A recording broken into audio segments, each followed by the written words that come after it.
Welcome back, everyone. We are now kind of at that final point of getting dinner ready. We're going to be finishing off by cooking the meat. We're going to be stick blending or blending, depending on what apparatus you have, the soup, and then plating. So right now we have a cast iron skillet here that I'm starting to get hot. We have our soup still back here. It's just about done. It's a little bit more than an hour after we started. And here we go. So we'll start things off by putting the meat here in this cast iron. So back in the last part, you saw I chopped the steak. This was London broil that I sliced up pretty fine. We're getting the plate or the pan warm. This is the same pan that I cooked the onions and peppers in. I have not rinsed it. I've not done anything other than remove the onions and peppers and put them into little bowls. I will end up putting these onions and peppers back into the pan with the meat. But if someone's a vegetarian, you want to do a tofu based or something else, they're there and separate. So here's our meat. I have my tongs right here. The oven just beeped because I'm preheating it for the buns. And here we go.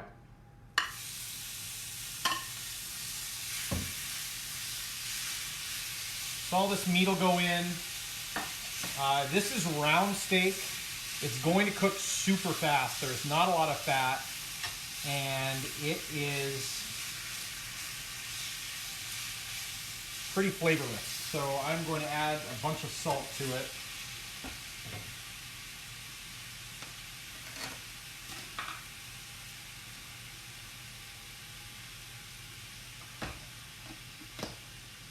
And some coarse ground black pepper. Salt and pepper in there. I still have the residue from that onion and pepper, the oils. I may, because there is no fat here, need to add a little bit more fat with some oil so that the meat doesn't stick to the bottom here. The pan has cooled down considerably since I threw this cold steak into it. So I'll let the pan heat back up. I'll add just another smidge of oil and then let the steak just kind of go and do its thing. It's the same Portuguese olive oil that I used before. Just a little bit will go in there, and then I'll let it sit there. Now we have the soup. It's been on this burner. A few different ways to go about getting this to that pureed consistency that we're looking for. So I'll bring this over to you. So there's our soup before it's been pureed, so you can see the pieces of onion and carrot and garlic, and you see the split peas, and it's right about there. And you can kind of just double check and tell. You want to make sure that the peas aren't too toothsome. So I've taken the peas out here. Has a little bit of texture. They're not mush yet, but they're right about there. So I have an immersion blender. That'll go right into this pot. If you don't have something fancy like this, no problem. You can actually put it in a regular blender. So you could take a Vitamix or whatever type of blender you have, scoop some out, put it in here, and then put it back in the pot. I'm just trying to avoid that step in using this immersion blender. So this little blade down here is going to do all the work for me. Just pretty simple. It's either high or low. So I'll stick it into the pot and let it crank.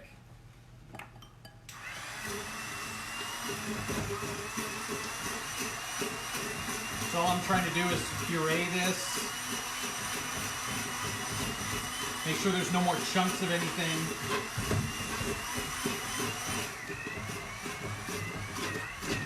As the puree goes, if you do have an immersion blender, go to the low setting, otherwise you get splashed in the face.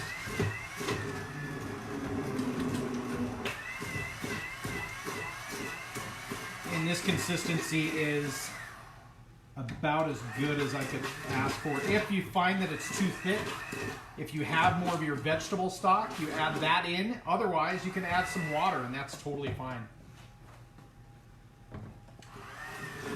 So I think I'm pretty happy here with how this is looking.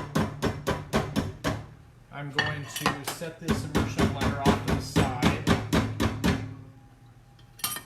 That's the nicest part with these stainless steel pots is I can kind of stick whatever I want in there. Let me show you what this looks like now.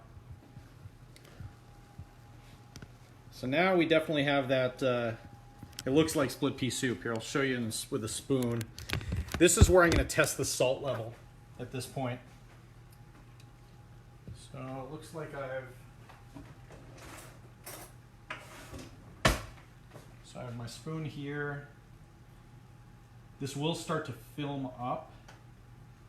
And if I keep the heat on, it'll start to thicken even more. So I'm really trying to, at this point, not thicken it too much more because it's right, I mean, that's perfect.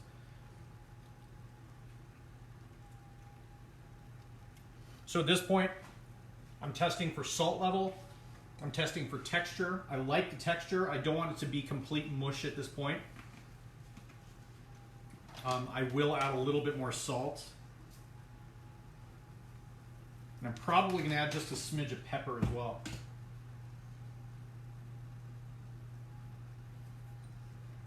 I think I've said the word smidge about 25 times today. So I really like how this looks right now. You actually see the orange chunks of carrot, even though they've been basically pureed, they're there and they haven't all completely blended together. So that's a good thing.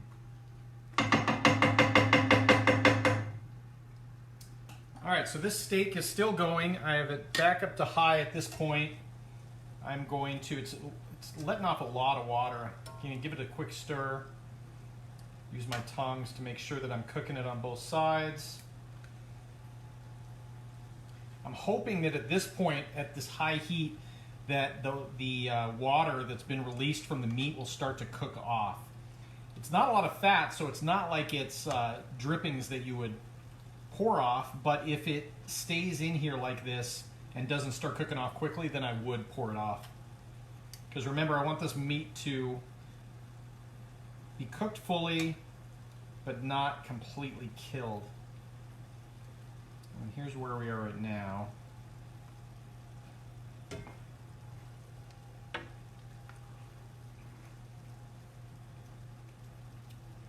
I like the salt level right now.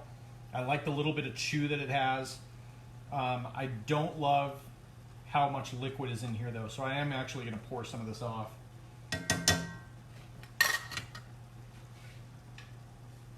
Remember, I'm using a cast iron.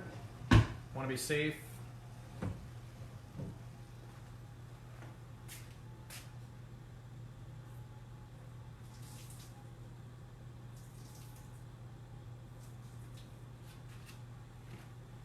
So I poured some off. Now I'm going to finish this meat. Probably another 5 minutes. This will be ready to go. So while that's there, I have the oven that's preheated. We're at about that 5-minute point. So now is when I want to get the burger buns that I have. So that's why I'm not calling it a Philly cheesesteak. So I'm going to put these in the oven. It's at 350. Normally I might do the mushrooms in the same pan as the meat. I actually think I will do that, so I'm going to move this out of the way. I have some parsley already staged here that I'm going to be using for my soup and the garnish, but right now I'm going to take the mushrooms. Remember, I'm using my knuckles to cut, and I'm just going to cut them into little pieces.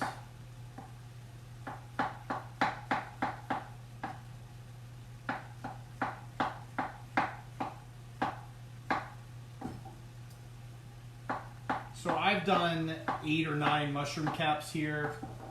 That's probably a little overkill for the amount of sandwiches I'm making here today, but I really like mushrooms.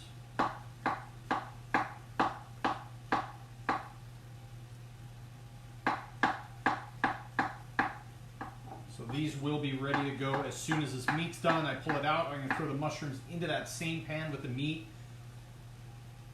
And then I'll add the onions and peppers back in, and all those flavors will start to melt together. So there's my mushrooms. I'm gonna set them right here. Here's my parsley that I'm gonna have for the garnish for the soup. I also have what looks like a cheese grater here. It is, but I'm gonna actually grate some carrots and use that as well. And this will be a garnish for the soup.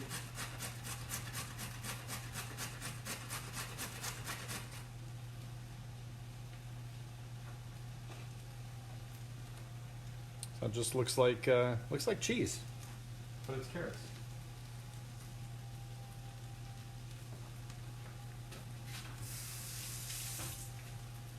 And then the last couple things I'll do while this meat is finishing, and now it's starting to look really good, by the way, without all the liquid in here. Let me show this to you.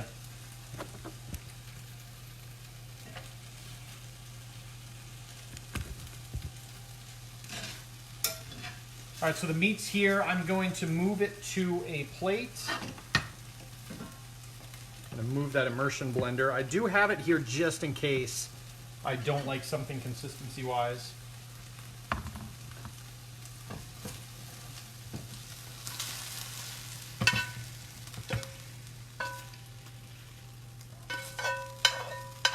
All right, now this is the fun part for me. This is all of the great stuff that's left from the meat. We are not wasting any of that. We're gonna use all of it. So we're gonna flavor our mushrooms with the meat. A little bit more olive oil, not too much. That's immediately going to be warm. And then we're gonna add our mushrooms right into the same pan.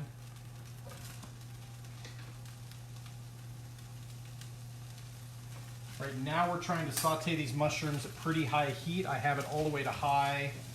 I'm going to eyeball the mushrooms and see they tend to soak up this oil pretty quickly. So at this point I would add a little more oil.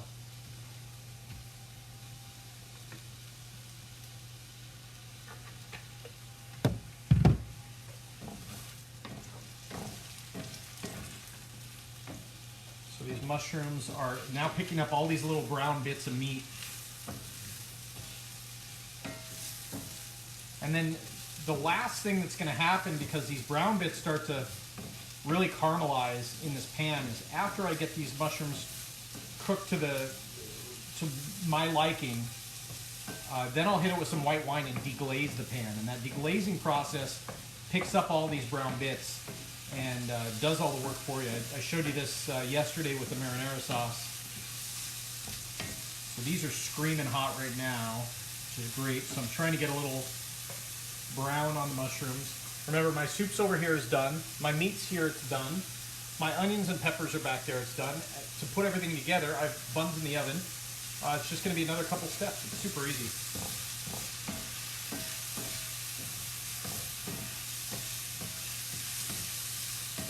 Mushrooms are just about there. So when is a mushroom done and when is it not? So right now I'm not quite at that done point. It's still just a little flimsy. I want to get it so that it's almost brown on the outside. So probably another 30 seconds or so.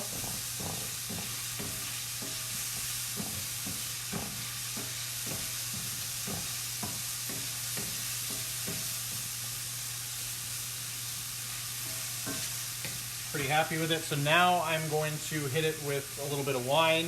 This is a somewhat sweet, they call it medium dry, but I disagree completely. I think it has way more sweetness than a typical white wine would. It actually smells like peach and nectarine. Can you smell it? Here, take a good whiff right there.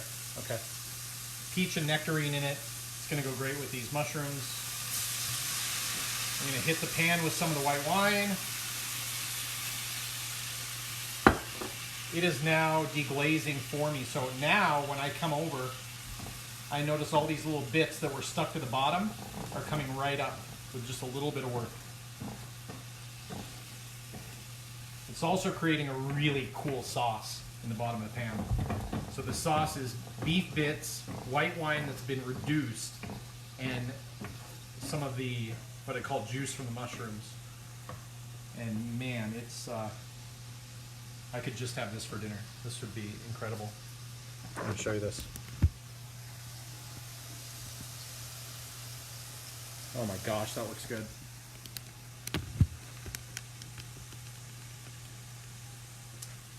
All right, so the mushrooms are there. Now the fun part, mushrooms are in the pan, right?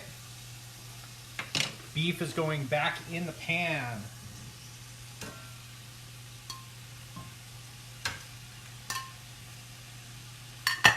Onions are going in the pan.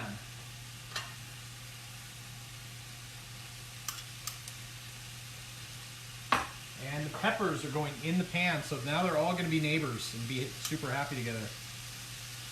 This also kind of helps them warm back up.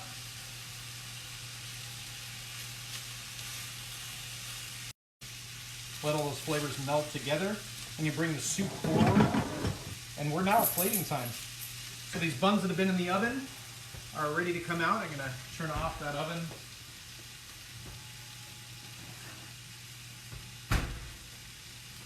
They're right here.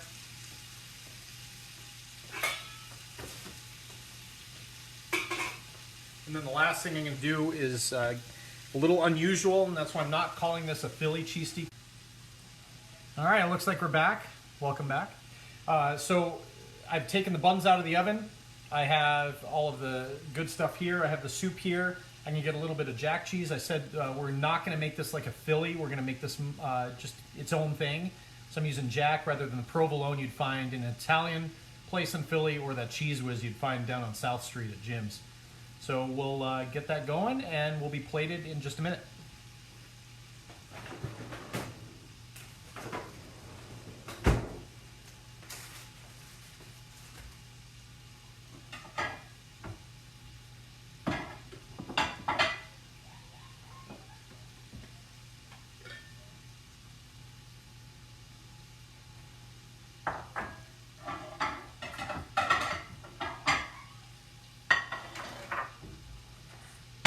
All right, I have the plates getting going. I have everything on warm here. I have the soup here. I have the carrots here for my garnish. Last thing I'm going to do is chop just a little bit of parsley. That's also going to go just on top of the soup.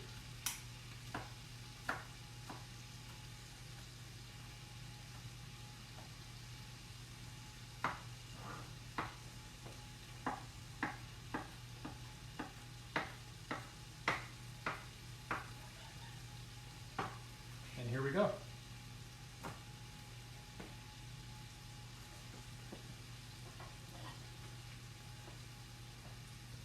So for this cheesesteak, I'm going to take a little bit of the meat.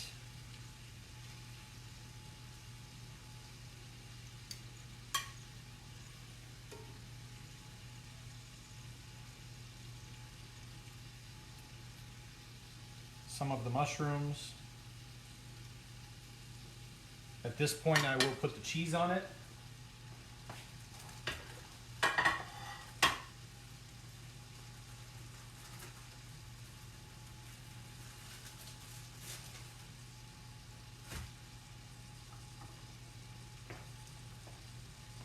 So there's the jack cheese.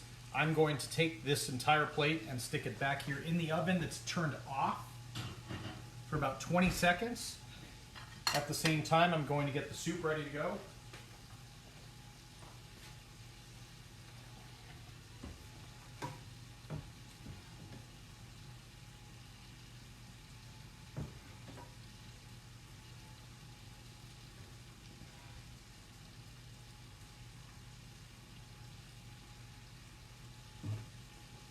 We're going to garnish it with some carrots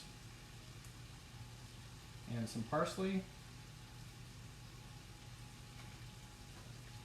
So there's our soup. Carrots and parsley. I'm going to now pull this plate back out of the oven. Still cool enough to handle. The cheese has just started to melt. It'll finish melting once I place the onions and peppers on top.